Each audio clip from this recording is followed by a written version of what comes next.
The United States Bicentennial was a series of celebrations and observances during the mid-1970s that paid tribute to historical events leading up to the creation of the United States of America as an independent republic. It was a central event in the memory of the American Revolution. The bicentennial culminated on Sunday, July 4, 1976, with the 200th anniversary of the adoption of the Declaration of Independence. Background: the plans for the bicentennial began when Congress created the American Revolution Bicentennial Commission July 4, 1966. Initially, the bicentennial celebration was planned as a single-city exposition that would be staged in either Philadelphia or Boston. After 6.5 years of tumultuous debate, the Commission recommended that there should not be a single event, and Congress dissolved it on December 11,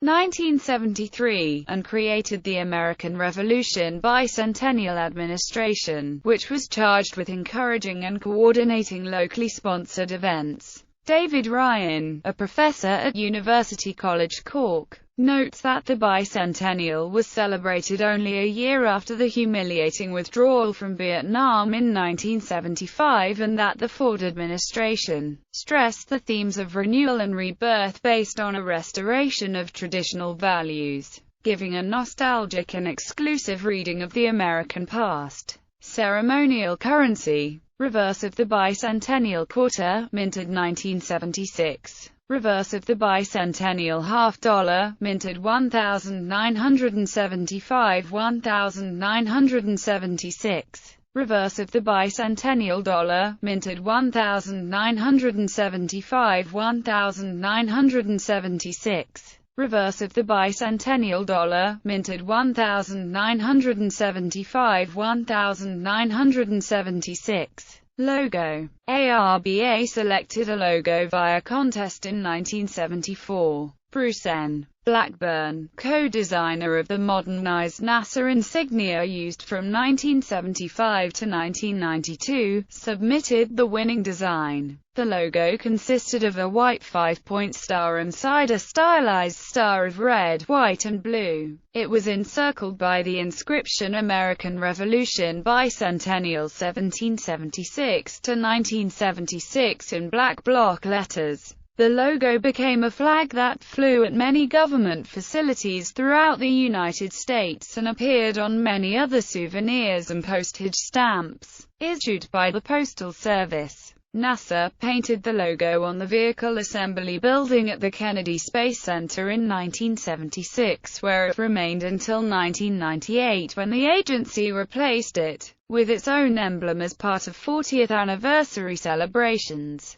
1975 events. The official bicentennial events began April 1, 1975, when the American Freedom Train launched in Wilmington, Delaware to start its 21-month, 25,388-mile tour of the 48 contiguous states. On April 18, 1975, President Gerald Ford traveled to Boston to light a third lantern at the historic Old North Church, symbolizing America's third century. The next day, Ford delivered a major address commemorating the 200th anniversary of the battles of Lexington and Concord in Massachusetts, which began the military aspect of the American Revolution against British colonial rule. Events. Festivities included elaborate fireworks in the skies above major American cities. President Ford presided over the display in Washington, D.C., which was televised nationally.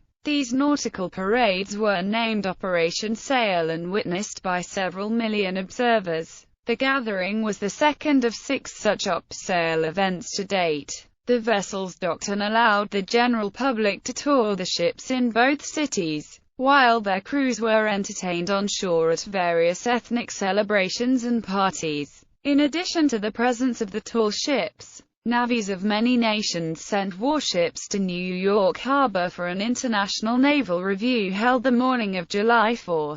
President Ford sailed down the Hudson River into New York Harbor aboard the guided missile cruiser US Wainwright to review the international fleet and receive salutes from each visiting ship, ending with a salute from the British missile cruiser HMS London. The review ended just above Liberty Island around 10:30 a.m. Several people threw packages labeled Gulf Oil and Exxon into Boston Harbor in symbolic opposition to corporate power, in the style of the Boston Tea Party. Britain's Queen Elizabeth and Prince Philip made a state visit to the United States to tour the country and attend bicentennial festivities with President and Mrs. Ford. Their visit aboard the Royal Yacht Britannia included stops in Philadelphia, Washington, D.C., Virginia, New York, Connecticut, and Massachusetts. While in Philadelphia on July 6, 1976, Queen Elizabeth presented the Bicentennial Bell on behalf of the British people. The bell is a replica of the Liberty Bell, cast at the same foundry, Whitechapel Bell Foundry, and bearing the inscription, "For the people of the United States of America from the people of Britain." The 4th of July 1976 Let Freedom Ring. Local observances included painting mailboxes and fire hydrants red, white, and blue. A wave of patriotism and nostalgia swept the nation, and there was a general feeling that the irate era of the Vietnam War and the Watergate constitutional crisis of 1974 had finally come to an end. In Washington, D.C., the Smithsonian Institution opened a long-term exhibition in its Arts and Industries building that replicated the look and feel of the 1876 Centennial Exposition. Many of the Smithsonian's museum artifacts dated from the 1876 World's Fair in Philadelphia that commemorated the 100th anniversary of the independence of the United States. The Smithsonian also opened the new home of the National Air and Space Museum July 1, 1976. NASA commemorated the bicentennial by staging a science and technology exhibit housed in a series of geodesic domes in the parking lot of the vehicle assembly building called Third Century America. An American flag and the bicentennial emblem were also painted on the side of the VAB. The emblem remained until 1998, when it was painted over with the NASA insignia. NASA originally planned for Viking 1 to land on Mars on July 4, but the landing was delayed to July 20, the anniversary of the Apollo 11 lunar landing. On the anniversary of the signing of the Constitution, NASA held the rollout ceremony of the first space shuttle. Many commercial products appeared in red, white, and blue packages in an attempt to tie them to the bicentennial. Products were only permitted to display the trademarked bicentennial logo by paying a license fee to ARBA. Many national railroads and short lines painted locomotives or rolling stock in patriotic color schemes, typically numbered 1776 or 1976. And many military units marked aircraft with special designs in honor of the bicentennial. Disneyland temporarily replaced the Main Street Electrical Parade with America on Parade and featured the Sherman Brothers song, The Glorious Fourth. The parade featured nightly fireworks and ran twice daily from 1975 to 1977. John Warner, later U.S. Senator from Virginia, served as ARBA director.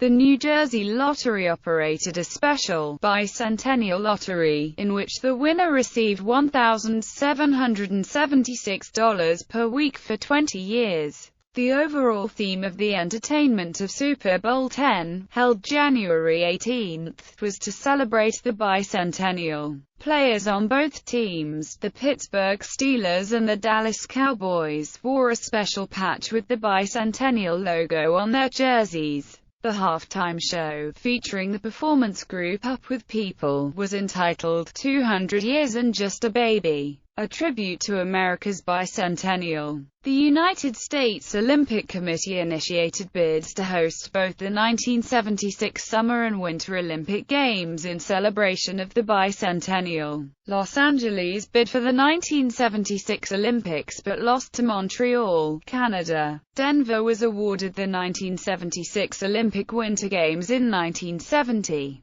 But concern over costs led Colorado voters to reject a referendum to fund the Games, and the International Olympic Committee awarded the Games to Innsbruck, Austria, the 1964 host. As a result, there was no Olympics in the United States in 1976, despite a last-minute offer from Salt Lake City to host. However, Lake Placid would host the 1980 Winter Olympics. Los Angeles would eventually be awarded the 1984 Summer Games, and Salt Lake City would also eventually be awarded the 2002 Winter Olympics. As site of the Continental Congress and signing of the Declaration of Independence, Philadelphia served as host for the 1976 NBA All-Star Game, the 1976 National Hockey League All-Star Game, the 1976 NCAA Final Four, and the 1976 Major League Baseball All-Star Game, at which President Ford threw out the first pitch. The 1976 Pro Bowl was an exception and was played in New Orleans, likely due to weather concerns. George Washington was posthumously appointed to the grade of General of the Armies of the United States by the Congressional Joint Resolution Public Law 94-479 passed January 19,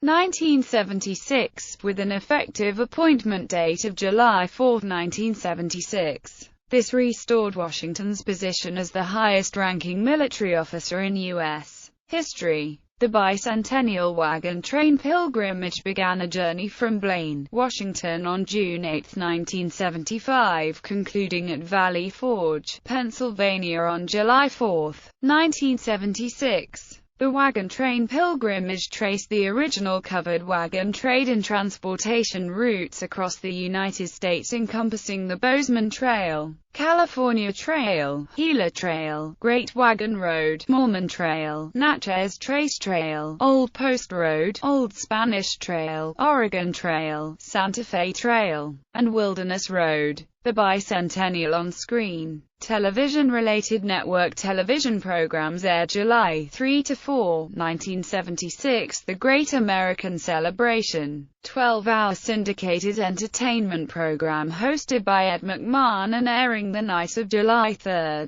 in celebration of U.S. 16-hour coverage hosted by Walter Cronkite. The glorious fourth 10-hour coverage hosted by John Chancellor and David Brinkley. The Great American Birthday Party, hosted by Harry Reasoner. Happy Birthday, America, hosted by Paul Anka. Bob Hope's Bicentennial Star-Spangled Spectacular, Best of the Fourth, recap with John Chancellor and David Brinkley. July 4 satellite broadcast of the University of North Texas 1 o'clock lab band live performance in Moscow, sponsored by the U.S. Department of State. Days of Liberty, animated holiday special. Goodbye America, mock newscast, reenacting a 1776 debate in the House of Commons concerning the future of the American colonies. The Bicentennial Minutes were short vignettes aired on CBS from 1974 through the end of 1976 to mark the occasion. Saturday morning bicentennial programs in the months approaching the bicentennial: Schoolhouse Rock,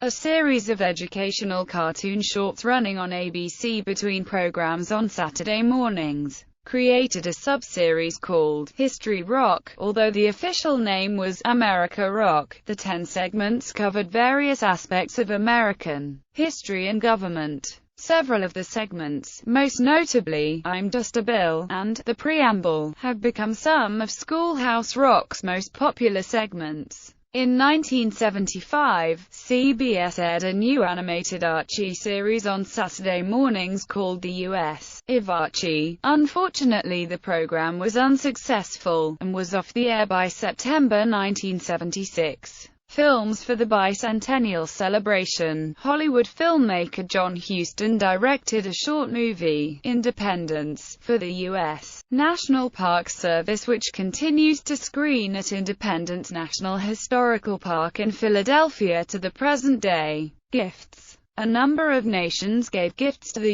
U.S. as a token of friendship. Among them were Canada. Through the National Film Board of Canada produced the book Between Friends, Entre Amis, which was a photographic essay of life along the U.S.-Canada border. The book was given to libraries across the U.S. and special editions were presented to President Gerald Ford and other officials. The government of France and Musée du Louvre assembled an exhibit of paintings in cooperation with the Detroit Institute of Arts and the Metropolitan Museum of Art that traveled to Detroit and New York City after being shown in Paris. The exhibit, entitled French Paintings 1774 to 1830, The Age of Revolution, included the work of 94 French artists from that period. Many of the 149 works in the exhibit had never been seen outside France and included Liberty Leading the People by Eugene Delacroix, Jupiter and Thetis by Jean-Auguste Dominique Ingres, and a portrait of Maximilien Robespierre by Adélaïde Labille-Guiard. Japan's government constructed and furnished the 513-seat Terrace Theater of Kennedy Center in Washington. King Juan Carlos I and Queen Sofia of Spain presented sculptures of Bernardo de Galvez, a hero of the American Revolutionary War period and later Viceroy of New Spain, and Don Quixote, Cervantes' fictional hero, on June 3, 1976. On behalf of their nation, Don Quixote was sculpted by Aurelio Tena, and the equestrian statue Bernardo de Galvez is by Juan de Avalos. The Spanish government also loaned 8 works by Francisco Goya from the collection of Museo del Prado that were featured in an exhibit at the National Gallery of Art. The exhibit was entitled Goya in the Prado and ran May 6 to 31, 1976, featuring 2 of Goya's best-known works, La Maya Desnuda and La Maya Vested.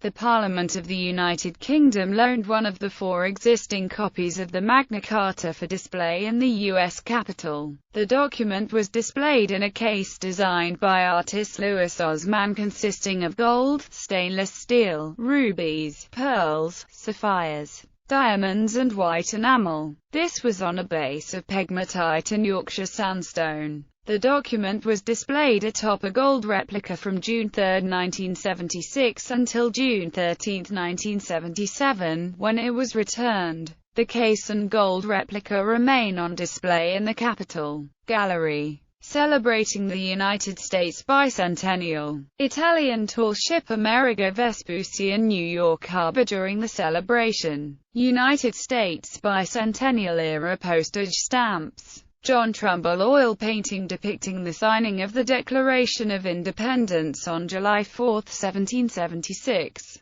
Archibald Willard oil painting The Spirit of 76 depicting a fife-player and 2 drummers leading the Continental Army during the American Revolutionary War. Patriots utilizing a printing press while examining a colonial pamphlet. 1773 depiction of colonists dumping chests of tea into Boston Harbor on a late night opposing the Tea Act enacted by Great Britain. Haym Salomon was a colonial banker who raised money to help finance the American Revolution. Peter Francisco participated at the Battle of Camden where he physically seized a 1,000-pound cannon while departing the battleground occupied by the British Redcoats. Salem Paul participated at the Battle of Bunker Hill and credited with wounding British Army officer James Abercrombie. Sybil Luddington rode through the night to advise Minutemen that British Redcoats were planning to seize Danbury, Connecticut. Patriots acknowledging the spirit of independence by honoring the drummer who marched into battle or the drum as an instrument to alert neighbors of British Redcoats. Patriots acknowledging the spirit of independence by honoring the post riders who delivered mail on horseback. Other commemorative items. 6 different bicentennial buttons designed and sent by 2 art teachers to President Gerald R. Ford, a box of 15 billiard balls specifically designed to commemorate the bicentennial. Commemorative pewter bicentennial thermometer depicts an eagle above a laurel wreath with the 1776 and 1976 written inside.